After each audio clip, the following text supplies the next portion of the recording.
So if you ever get to come to one of our turtle meetings, you'll see there's lots of awesome food. Come here, Spearmint.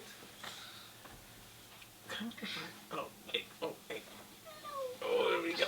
There we go. Good morning, friends. Are we ready to share a wonderful day?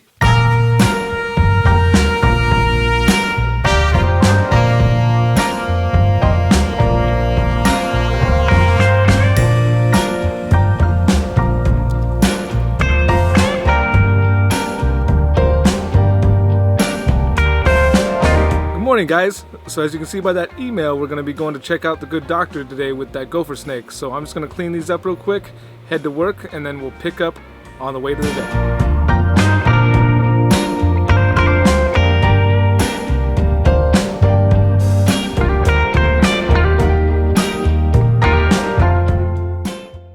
Alright guys, so I just got home and I've got a feeling I know what this is, but I don't have time to open it right now. I think we'll open it tomorrow morning and I'll show you guys.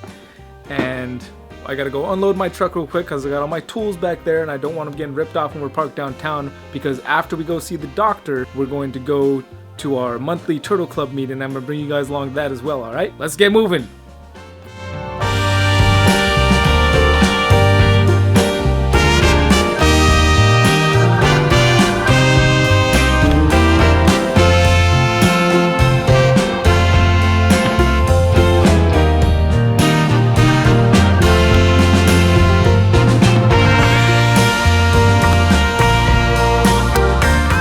So a little birdie told me that the good doctor enjoys a little glass of whiskey every now and then. I had a little bottle of 21-year-old Bushmill sitting around that I'm going to give to her as a big thank you for being there for me as my basically personal snake doctor every time I need her.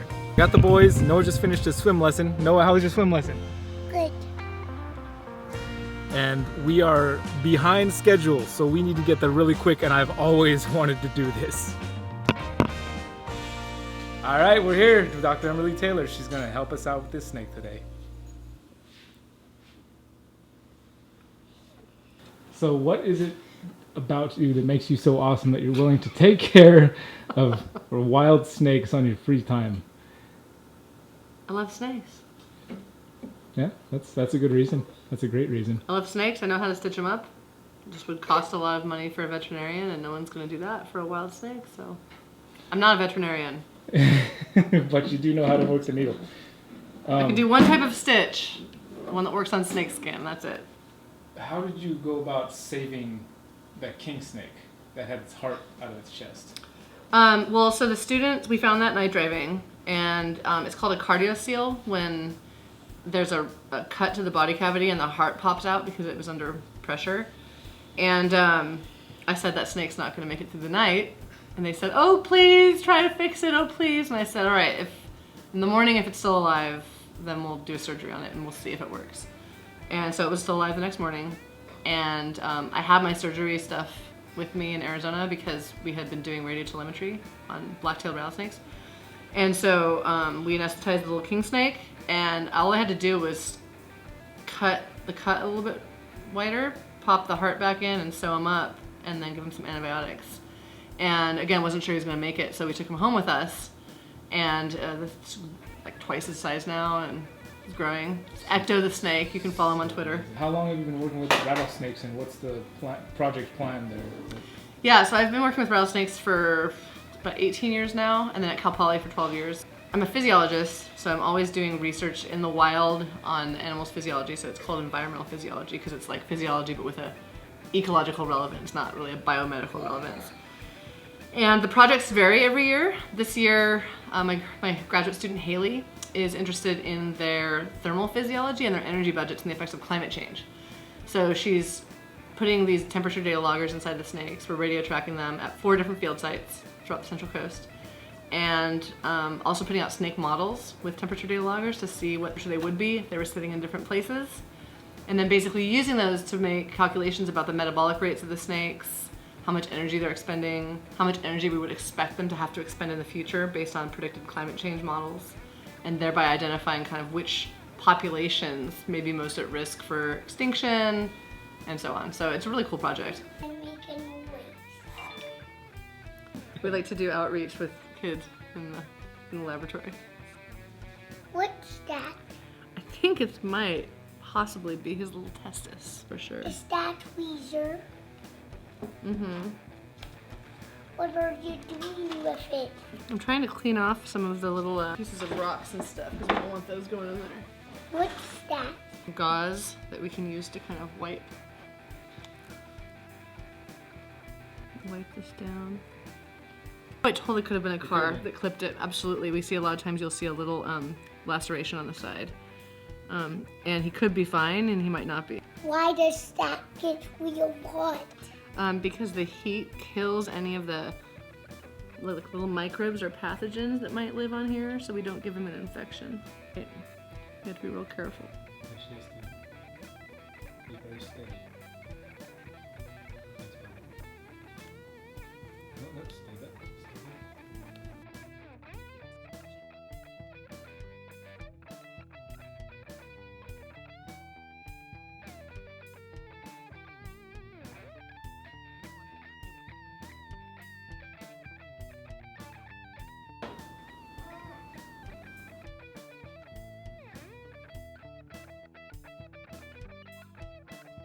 We heard that you might like whiskey, so we got you. Oh my god! This is, I don't know if you know how much you know about Irish whiskey, but that's a pretty good one. Oh my god, that's so nice of you. You guys didn't have to do that. Yeah, well, Thank you. you. Don't have to do anything you do either, so yeah. Snake and whiskey. So happy. That's really nice. Awesome.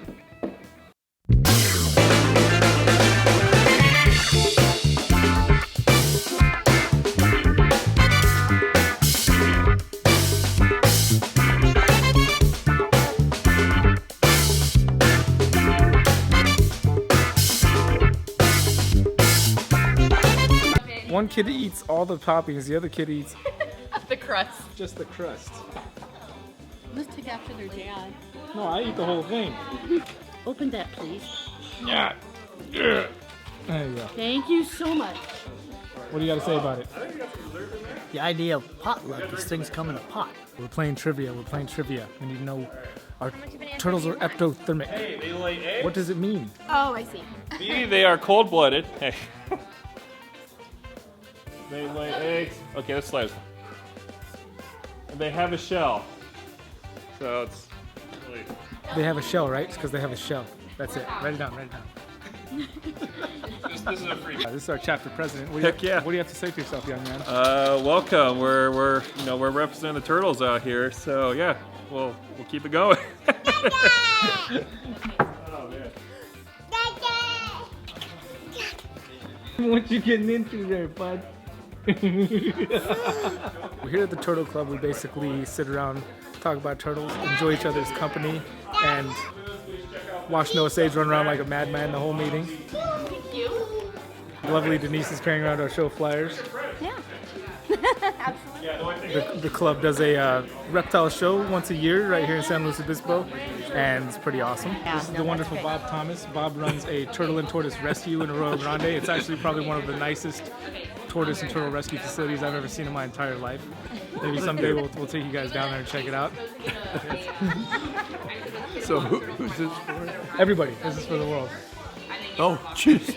What are you doing that to me for, Brian? This is Lola. She used to be the president. Yeah, I used to be it, but not anymore. What do you think about the current administration? It's good. Very good. Yes.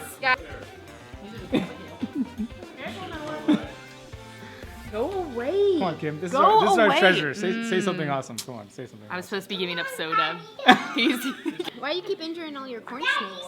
Those aren't corn snakes. What are you talking about? You left me a voicemail saying you injured your corn snake. Those are gopher snakes. Oh, gopher snakes. And they're not mine. They You were said wild. you. Oh, okay. I was all like, why do you keep injuring your snake? Daddy, Noah, can you please teach me around the camera? I already did that.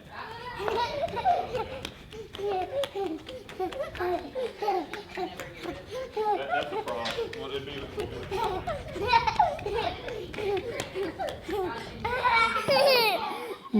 Oh, what the heck? So thank you guys for joining us today, and I hope you enjoyed the whole trip.